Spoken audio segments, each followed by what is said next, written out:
Thank you for joining me for Collage Tip Tuesday. My tip for you today is to keep a stack of your substrate in the various sizes that you most often use so that when inspiration hits, you can jump right into collaging. So right here I have my bin, and I have three sizes that I most often use. I have my 4x4s. So these are for my practice pieces. And then even finished collages here that are framed. So these were done on chipboard. I have my 4x8, and these are for the color Spectrum Collage Panels. So whenever I'm starting a new collection, I lay out the colors along the color wheel, and I do have a video showing you how to do that.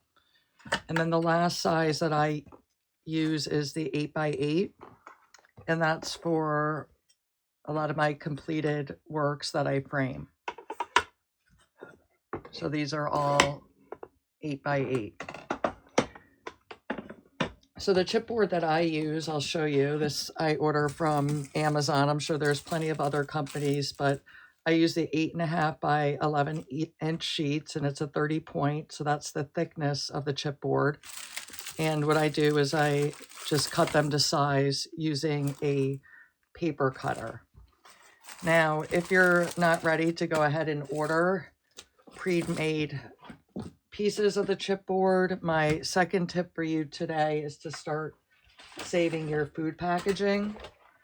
So this is from a beverage container, crackers, even this is mashed potatoes and waffles. And you can cut these down to size. And I'm going to show you that. I'm going to just clean up around here and make a space, and then I'll show you.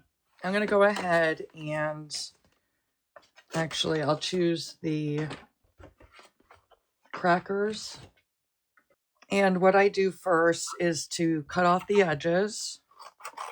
So all these folded pieces here. Not worrying about a straight cut at this point. And then I separate where the folds are. So this piece I typically wouldn't use, but it could make for a great bookmark, so I could save that.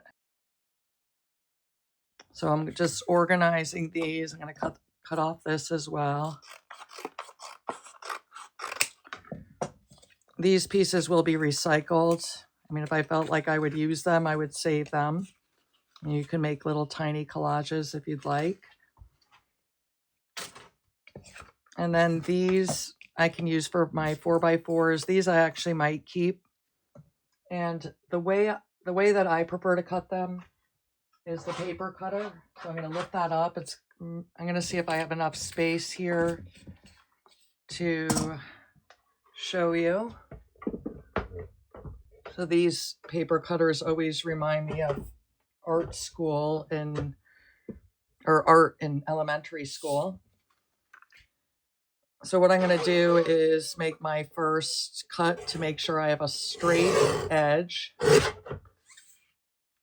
And then I'm going to lay that straight edge and make another cut so that I'm going to have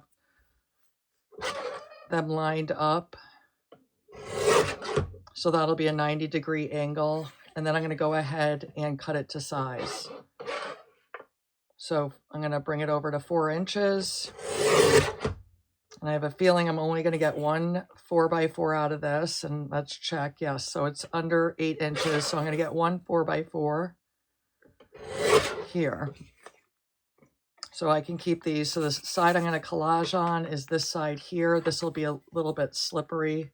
The Mod Podge may stick, but this is the better side.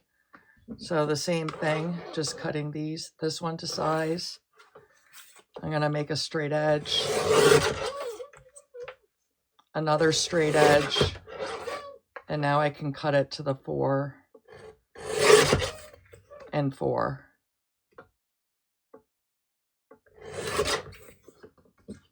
So out of that box, I only got 2 4x4s, but I do have other pieces. So if I want to use these as practice pieces, I can do that. If you don't have a paper cutter, I'm going to move this aside. This also requires tools. This is a craft mat, but if I really want them to be square, what I want to do, I'm going to go ahead and cut the edges off this one too.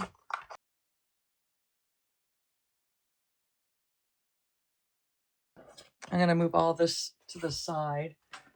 And we always want, if you want it exact with these straight edges, the way I would go about this, I can use my scissors, but I need a pen and a ruler.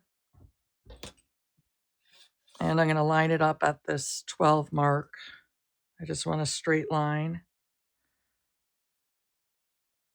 So I would make that mark, cut it,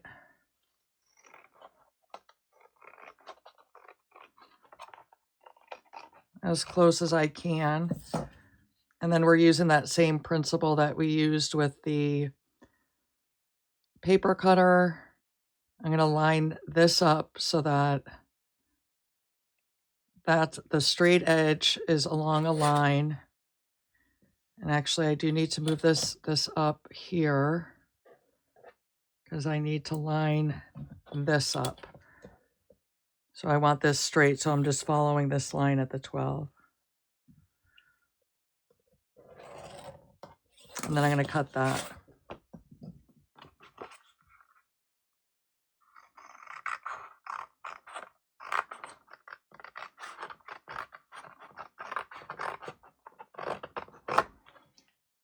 Now this piece from the waffle box is bigger, so if I did want to get a 6x6, I could actually do that. I typically don't use that size, so I'm going to cut them. I'm going to do it at the 12 again. I'm lining up my two straight edges here and here. And they're not as exact when I do it this way. Yeah, that's pretty close. Oh, I slipped.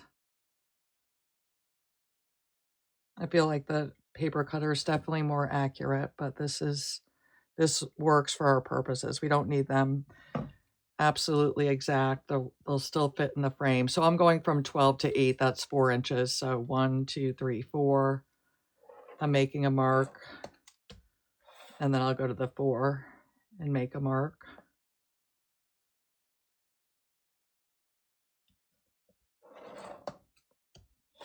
And then from here, this is the straight edge. This isn't the side we cut. This is the one we cut. So we're going to go 1, 2, 3, 4. That's bringing us up here.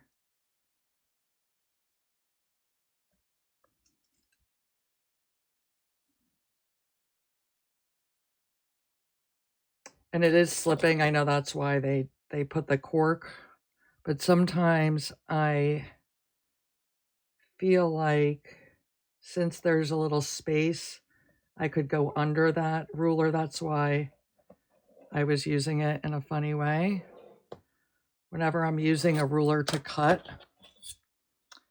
for example, this, actually I'm going to give you another idea for cutting if you have this tool, but this waffle one is a lot more flimsy. It's thinner than the other packaging.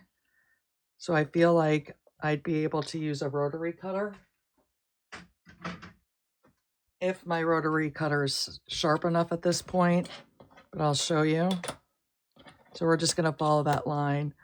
So whenever I'm cutting against a ruler, I flip it over. That's a trick that I learned so that you can get right to that flat edge. Otherwise, it's lifted just a little bit and it could cause you to torque underneath it. So when that metal is down and flush, and I'm going to put pressure on this so it doesn't slip, and then I'm going to put my rotary cutter along that, and that cut it. I'm a little bit off, but that'll do. And then the same thing.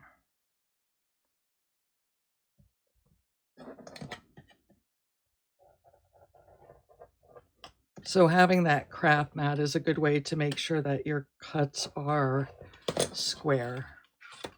I'm going to just use the scissor to get that last piece that didn't cut through. So that is my tip for you today, getting chipboard from recycled materials, and then also keeping a stack on hand so that when you're in your creative mode, you can just grab what you need and get started. Thank you for joining me today.